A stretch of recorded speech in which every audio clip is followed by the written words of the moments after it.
Welcome back. So today we're on site and we will be changing a Powerwall 2 for a Powerwall 3. Now the reason we're changing this is not because of an upgrade or anything like that.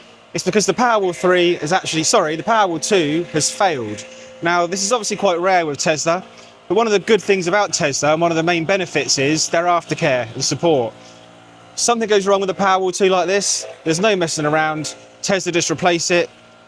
In this instance, they sent us a Powerwall 3 to upgrade this Powerwall 2 with, no charge to the customer. It's all taken care of with us. Tesla reimburse us for the installation for us to come and do this today. So this Powerwall 2 is going to be swapped out. We're going to show you how it's done, what we need to do to swap from a Powerwall 2 to a Powerwall 3.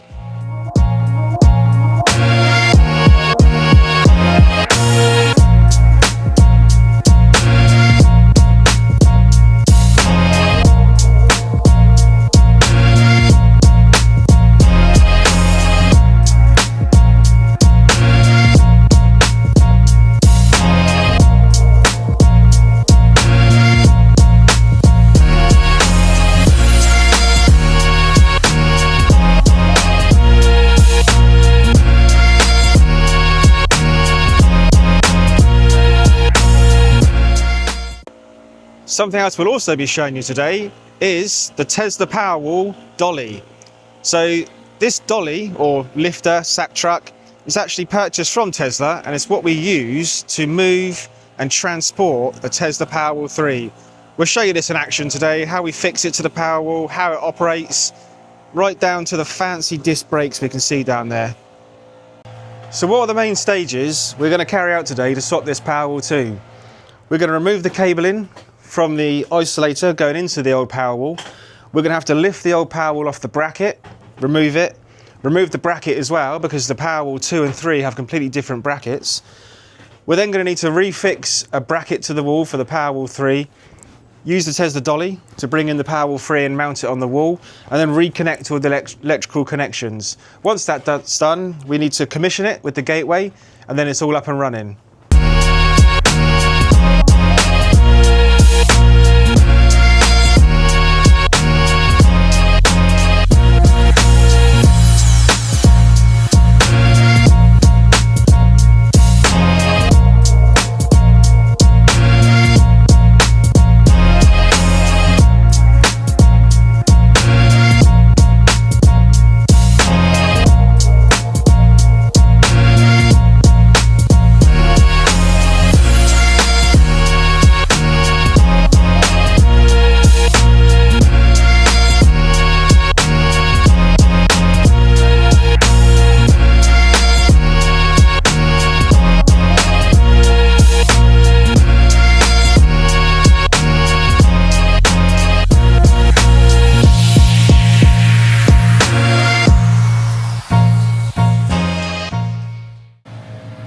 So just before we drill the wall anchors, the hole for the wall anchors in the wall, little cheat code is put some tape around the drill so you're not going to end up going too deep. You get just the right depth you're going to need to fit the wall anchor in the wall.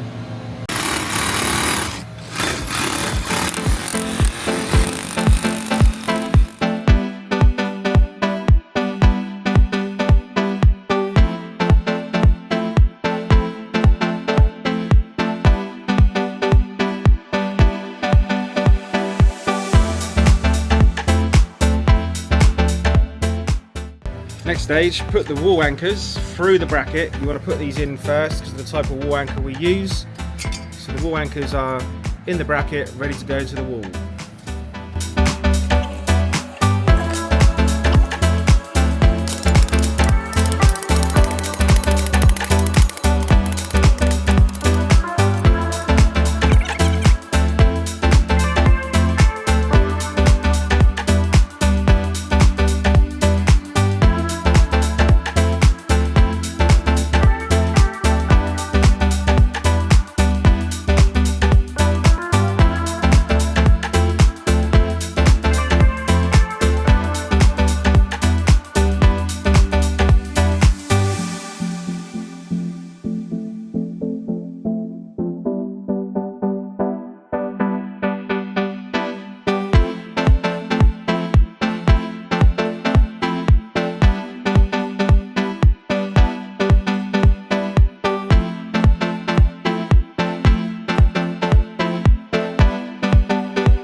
So the main difference in the Powerwall 2 and 3 in terms of wiring now is the connections are a bit further away from the edge than on the Powerwall 2.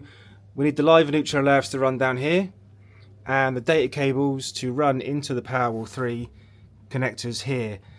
So we have to extend those now from the isolator in some Copex and extend them into the right terminations.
So that's all the wiring complete. The Powerwall is ready to finish off now. We're going to put the cover on, go to the gateway and commission it, get it up and running.